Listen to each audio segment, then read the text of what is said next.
Antes de que Morelia fuera la capital de Michoacán, otras ciudades purépechas tuvieron esa importancia para el territorio. Una de ellas fue Tzintzuntzan. Su nombre purépecha podría traducirse como lugar del templo del colibrí, aunque comúnmente la gente lo conoce como lugar de colibríes. Este lugar, fundado cerca de 1325 junto al lago de Pátzcuaro por el señor Tariacuri, debe su nombre a un templo que está ubicado en el Cerro Yaguarato, que en algún tiempo fue conocido como el Cerro de Ucumó. Este templo, de aproximadamente 400 metros cuadrados, está formado por 5 yácatas, donde se adoraba a los dioses llevándoles diversas ofrendas y tributos de todas las regiones del Imperio Purépecha. Actualmente puedes encontrar ahí un museo donde, además de apreciar piezas arqueológicas encontradas en la zona, conocerás más sobre la formación del pueblo purépecha y sus costumbres prehispánicas. Para 1539, Tzintzuntzan había perdido ya su poderío económico y político, y por ello el título de capital.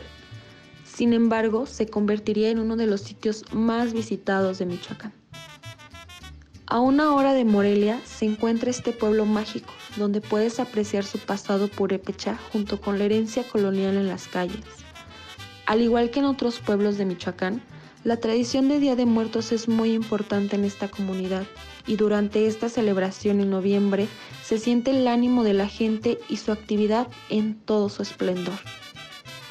En el Día de los colores naranja y amarillo, se ven pasear con sus calles en forma de flores de cempasúchil y por la noche como velas encendidas en los panteones y los altares. Las calles se llenan de música y fiesta. Los artesanos se dan cita en sus calles y plazas para ofrecer sus creaciones, y también el festival artístico que se realiza es muy buena opción. Pero no todo gira en torno a las ánimas. En el centro del pueblo está su iglesia, un impresionante edificio del siglo XVI, así como el convento franciscano que ahora funge como museo, donde también estaba el antiguo hospital y la capilla abierta. El atrio de esta iglesia es un lugar emblemático, el atrio de los olivos. Estos árboles fueron plantados hace cientos de años por Tatabasco. De esta iglesia se cuenta una historia bastante curiosa, la de una pintura perdida. Durante el Porfiriato, muchos visitantes mexicanos y extranjeros visitaban la iglesia de Tzintzuntzan motivados por un fuerte rumor. Existía ahí un óleo pintado por el mismísimo Tiziano Vesicchio, artista italiano del Renacimiento. Los visitantes, muchas veces periodistas y expertos en arte, coincidían en que esta pintura, la cual no estaba expuesta al público, sino que se encontraba dentro de otra sala privada, a la cual, previo permiso del párroco y con alguna limosna ofrecida a la iglesia, se podía acceder. Era de Tiziano. Las teorías de esta pintura llegó a Tzintzuntzan son muy variadas. Que esta fue obsequiada a Vasco de Quiroga, obispo de Michoacán, por el rey Felipe II, o por Carlos I de España, o que fue fray Jacobo Daciano, hijo de los reyes Hans de Dinamarca, y Cristiana de Sajonia, quien la donó a Tzintzuntzan cuando vivió ahí.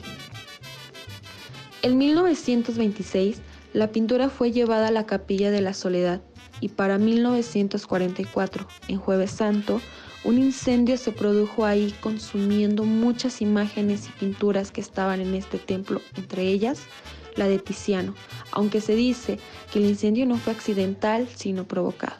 Todo esto para robarla. Tzintzuntzan es hogar de talentosos artesanos, quienes se dedican principalmente a la alfarería y al trabajo con fibras naturales.